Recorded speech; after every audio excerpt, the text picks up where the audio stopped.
L'actif ou emploi correspond à l'emploi des ressources dont dispose l'entreprise. Il est composé de trois grandes masses. L'actif immobilisé, l'actif circulant hors trésorerie et la trésorerie active.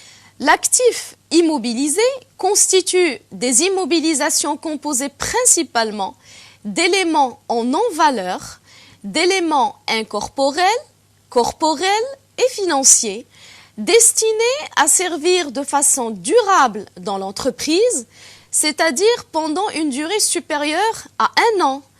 Il s'agit donc d'éléments qui ne se consomment pas par le premier usage.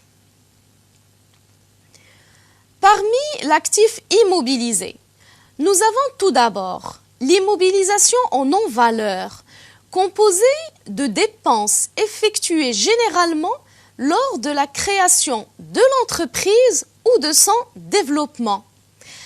À ce niveau, je voudrais expliquer que pour créer une entreprise, l'entrepreneur se doit de suivre une procédure comprenant plusieurs étapes allant du choix du nom de l'entreprise à la publication dans un journal d'annonces légales en passant par l'établissement des statuts, l'immatriculation au registre de commerce, etc. Pratiquement, chacune de ces étapes engendre un ensemble de frais ou dépenses. Ces frais concernent non seulement l'année de création de l'entreprise, mais également les années suivantes. Ce sont également des frais d'un montant important. Il y a donc lieu de les considérer comme une immobilisation. Vis-à-vis des tiers, cette immobilisation n'a aucune valeur à la revente, d'où l'appellation immobilisation en non-valeur. Par ailleurs, pour se développer, une entreprise peut se lancer dans des activités nouvelles et donc décider par exemple de faire une campagne publicitaire dont les frais sont généralement assez élevés. Là aussi, ces frais ne peuvent être supportés par une seule année ou un seul exercice comptable. Mais en fait, qu'est-ce qu'un exercice comptable? L'exercice comptable correspond à la période de temps pendant laquelle l'entreprise enregistre toutes les opérations réalisées dans le cadre de son activité. Cette période s'étale généralement sur une année. Elle peut coïncider avec l'année civile et dans ce cas, elle commence le 1er janvier de l'année N et se termine au 31 décembre de l'année N. L'exercice comptable se clôture par la production des états de synthèse que j'ai déjà cités. Pour revenir à la campagne publicitaire décidée en vue de développer les activités de l'entreprise, cette campagne assez chère va bénéficier non seulement à l'année de son lancement, mais également aux années suivantes. C'est pour cela qu'on les considère comme une immobilisation, mais qui n'a aucune valeur vis-à-vis des tiers. La deuxième composante de l'actif immobilisé correspond aux immobilisations incorporelles. Ce sont des biens ou des droits qui ne constituent pas des objets matériels ou corporels, c'est-à-dire ce sont des objets immatériels ou sans substance physique. Ces immobilisations doivent être en mesure de fournir des avantages économiques futurs pour l'entreprise, autrement dit, lui permettre de réaliser des gains futurs. Parmi les immobilisations incorporelles, on distingue l'immobilisation en recherche et développement. Mais en fait, de quoi s'agit-il?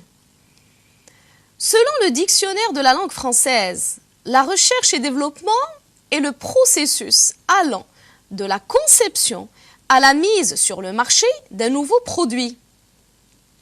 Autrement dit, il s'agit pour l'entreprise d'innover en vue de pousser le consommateur à choisir le produit en question et non celui du concurrent. L'investissement en recherche et développement permet à l'entreprise d'améliorer l'efficacité de la production, de différencier son offre, de gagner plus de parts de marché en créant de la valeur pour le client.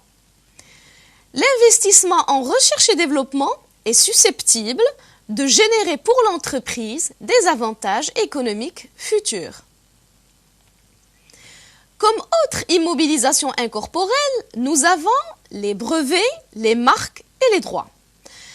Alors le brevet, c'est un titre de propriété permettant la protection d'une invention qui apporte une nouvelle solution à un problème technique.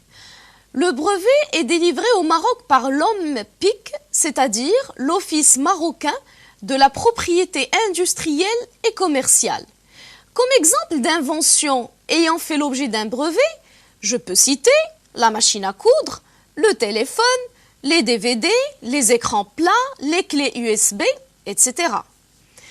À part les brevets, nous avons aussi la marque. Selon l'OMPIC, la marque est un signe permettant d'identifier un produit ou un service.